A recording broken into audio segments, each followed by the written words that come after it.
So we've gotten to the point where we have our chair, it's assembled, we made the different components, and we painted it, and I, added a wood texture to it, so it looks more like a chair.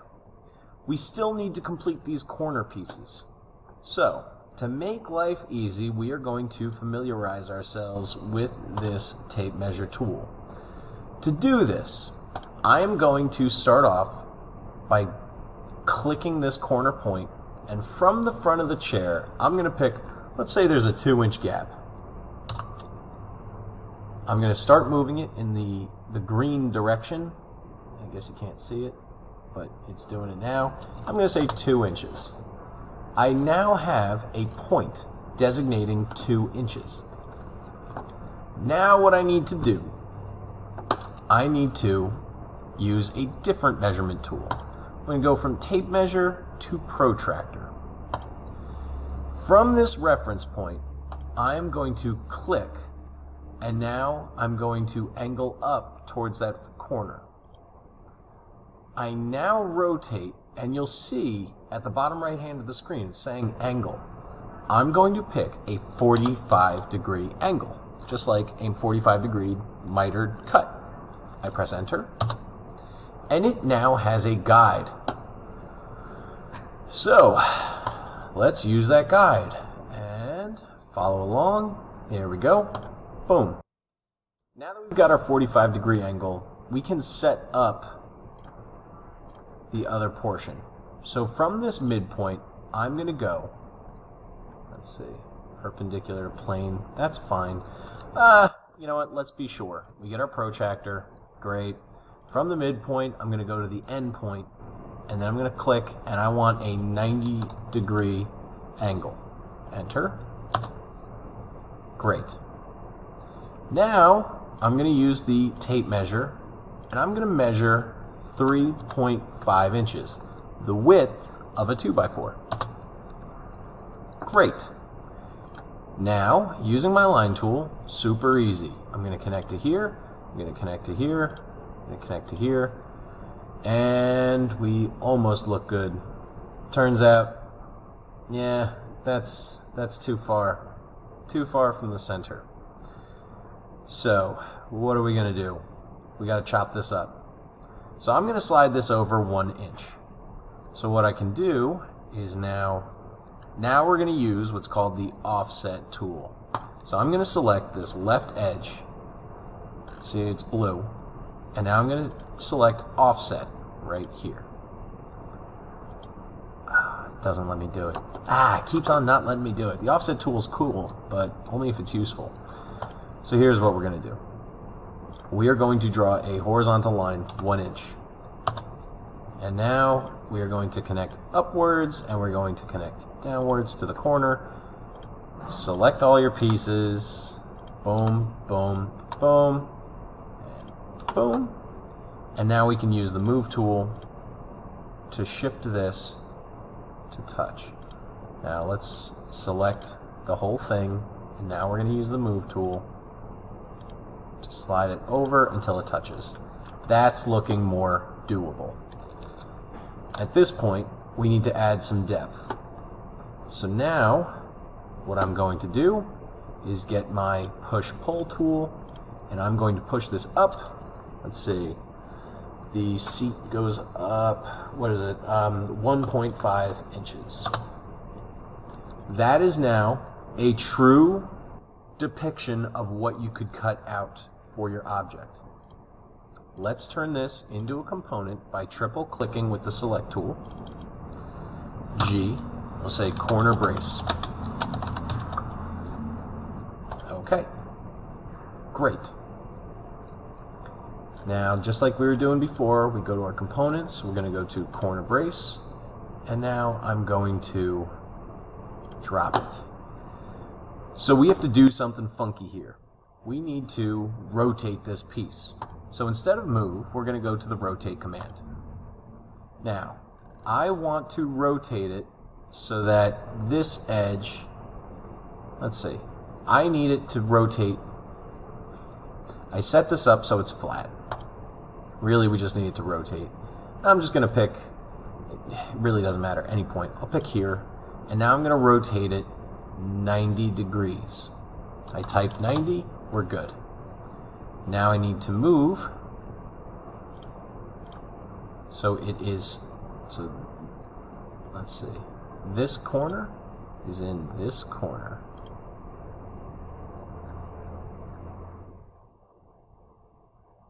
Not sure why it's, oh, looks like my leg is not perfect. So I can adjust that. It needs to be adjusted.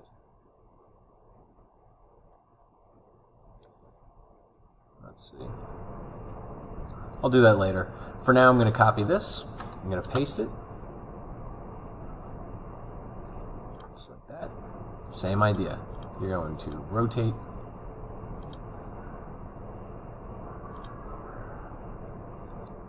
And let's see. 270 degrees looks good.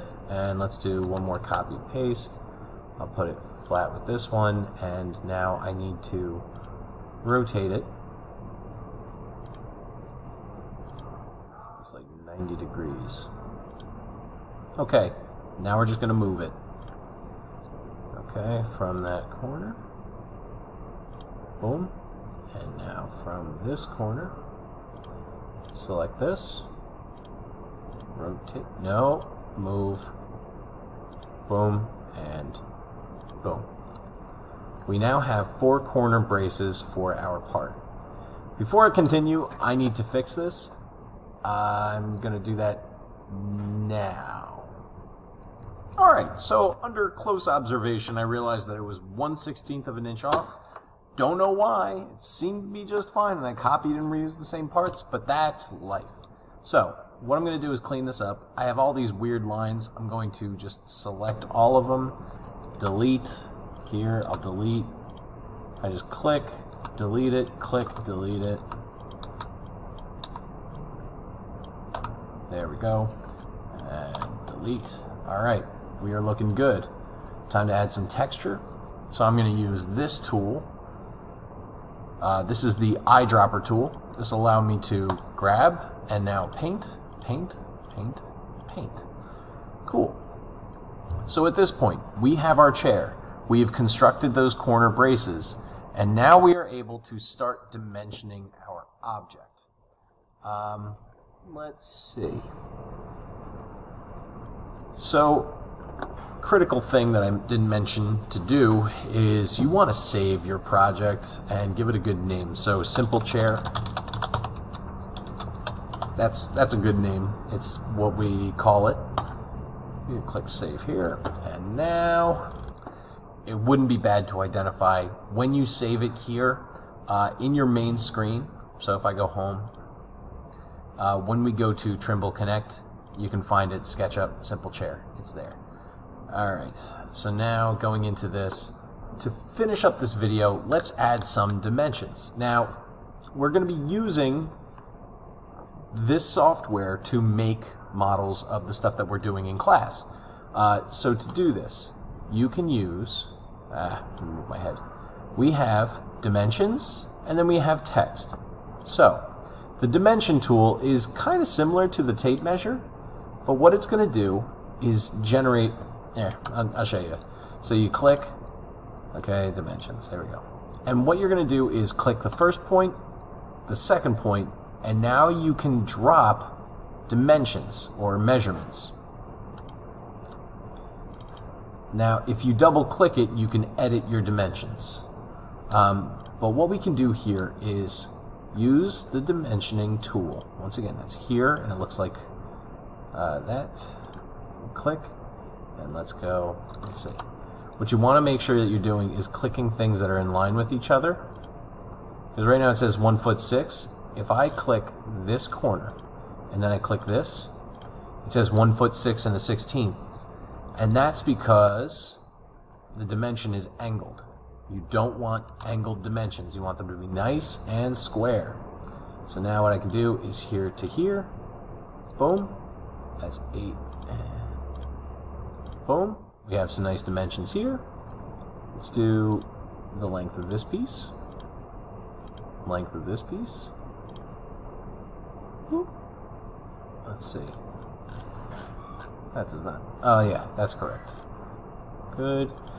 And the whole mission here is that we're trying to add dimensions to make it look nice and clean. We don't want to overrun people with our dimensions. We just want it to show the different measurements. So here we got the gap of the center. Here we got the depth. Okay. And let's see. Include anything that might be relevant. So now we have an isometric view with measurements. Now what we can do is use our snipping tool. Take a snip, and we can put this picture wherever we want. We just want to make sure we can read the measurements. So I'd probably change my view of it. If you want a quick and perfect isometric view, remember this snap, the marker, right here. That is a perfect isometric view. I would still go by eyesight and just check that you can see everything. This looks better to me than a perfect, true isometric view. Now what we want to do, let's see, I'm going to select everything, so that's Control A, or you can just click and drag to the left over everything. Now Control C and Control V. There is a method to my madness. At this point, I'm going to get my Select tool out again, and I'm going to get rid of all these dimensions. I promise it's for your own good. Okay. Now, let's make an orthographic view of this. So here, I selected this object and I did a side view. Now what I can do, same idea. Get my dimension tool out and I can do the height. Oops. And we continue this process and we just make sure that we are getting true verticals. Why is that not working for me?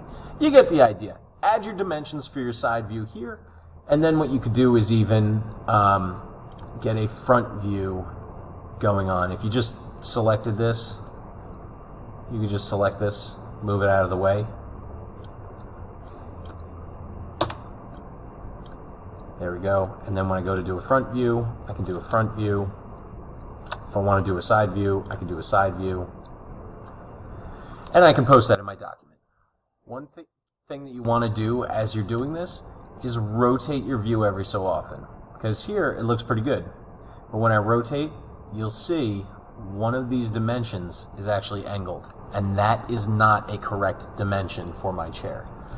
Once you finish your front and your side view, you can then just take a snip, put in your document. I think that does it for this video. Next video, we're going to get into exploded views. A little more fun. We'll do that. So, have a good day.